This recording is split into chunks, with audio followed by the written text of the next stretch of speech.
तो 45 के उम्र से ज़्यादा लोगों के वैक्सीनेशन का प्रोग्राम शुरू हो चुका है और इस वक्त मैं BLK अस्पताल में हूं और मेरे साथ डॉक्टर अनिल हांडू सर हैं जो कि लैब के डायरेक्टर हैं। आइए उनसे सीधे बात करते हैं कि आज जिस तरीके से ड्राइव शुरू हुआ है 45 अबव का, सर क्या रिस्पांस लग रहा है? लोग पहुंच रहे हैं या फिर अभी भी लोगों में उतनी मतलब इसको लेकर जागरूकता नहीं है?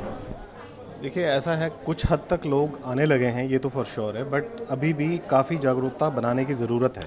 हम जो देख रहे हैं कि ट्रिकल हो रहे हैं, आस्ता आस्ता लोग आ रहे हैं, लोगों को इन्फॉर्मेशन नहीं है, कहीं वैक्सीन हेजिटेंसी है, कहीं डर है, कहीं एक मन में वो भी लगता है कि पता नहीं ये करना भी चाहिए या नहीं करना चाहिए।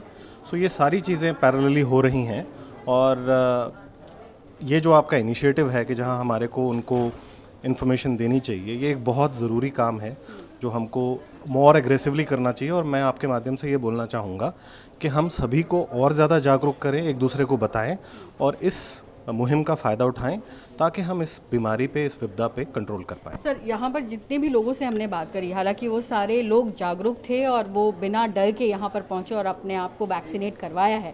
लेकिन अब सवाल ये है कि जिस तरीके से लगातार ये खबरें आ रही हैं कि वैक्सीन लेने के बावजूद भी कितने लोग कोरोना से ग्रसित हो गए हैं, ऐसे में ये आप क्या इन्फॉर्म करना चाहेंगे लोगों को कि टीका ही बचाव तो है, लेकिन इससे आप अगर ये समझ लें कि टीका लग गया तो आप कोरोना से मुक्त हो गए, ऐसा नहीं है? ऐसा तो बिल्कुल भी नहीं है।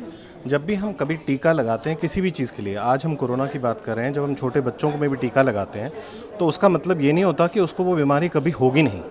उसका मतलब ये होता है कि जब वो बीमारी होगी तो उसका इफ़ेक्ट जो है या उसका असर जो है वो बहुत कम होगा, बहुत सीवियर नहीं होगा और जो कॉम्प्लिकेशंस होने के चांसेस होते हैं वो बहुत कम हो जाएंगे। So therefore severity of disease पे बहुत फ़र्क पड़ता है और इसलिए वैक्सीन करना चाहिए। जी, तो सर जो लोग अभी ये घर में बैठ के सोच रहे हैं कि वैक्सीन लें ना लें, ऐसी भी खबरें आई कि कोविशील्ड वैक्सीन लेने से जो क्लॉटिंग्स हो रही हैं, फिर ये खबरें आना कि जगह जगह पर 2 शॉट लेने के बाद भी कोरोना ग्रसित हो गए। जिनके मन में शंका है, संशय है, उनको क्या कहेंगे?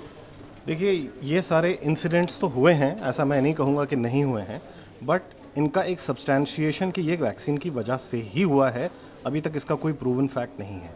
काफ़ी सारी चीज़ें इसमें बहुत अफवाहें फैल रही हैं और इसको लेके काफ़ी ज़्यादा डर है लोगों के अंदर एंड परहैप्स उसकी वजह से लोग इसके बारे में और ज़्यादा नेगेटिव फैलाने की कोशिश कर रहे हैं। बट मेरी ये रहेगी मतलब टुवर्ड्स माय पीपल कि भाई आप इस सारी चीज़ों के ऊपर ध्यान ना दें। जितने भी ये कॉम्प्लिकेशंस होने के अगर किसी के चांस हैं भी तो majority health centres are equipped to take care of that. आप आइए, वैक्सीनेशन करवाइए और सुख शांति से अपने घर जाइए, अपने किन किन को भी बताइए, जो एलिजिबल हैं उनको भेजिए और वैक्सीन करवाइए। सर, अंतिम सवाल करूंगी कि यहाँ पर किस तरीके की व्यवस्था की गई है? हालांकि 24/7 वैक्सीनेशन प्रोग्राम चल रहा है यहाँ पर, लेकिन किस तरीके से वैक्सीनेट किया जा रहा है लोगों को और कौन सा वैक्सीन दिया जा रहा है? सो करंटली जो हमारे पास वैक्सीन है वो कोविशील्ड है और इसके 2 डोजेज़ हैं एज़ पर गवर्नमेंट डायरेक्टिव्स।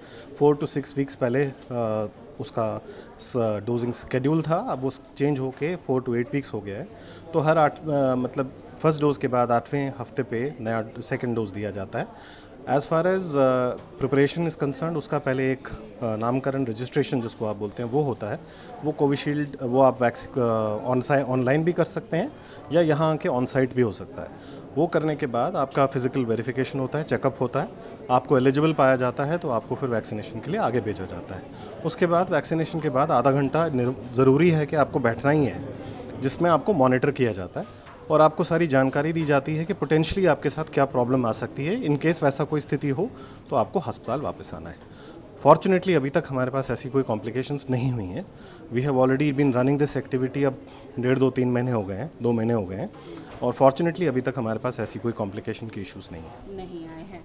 तो जिस तरीके से जानकार कह रहे हैं कि कोई कॉम्प्लिकेशन के इश्यूज़ नहीं आ रहे हैं और ये समझना बेहद ज़रूरी है कि कोरोना के बढ़ते रफ्तार को अगर ब्रेक लगाना है तो वैक्सीन लेना ज़रूरी है।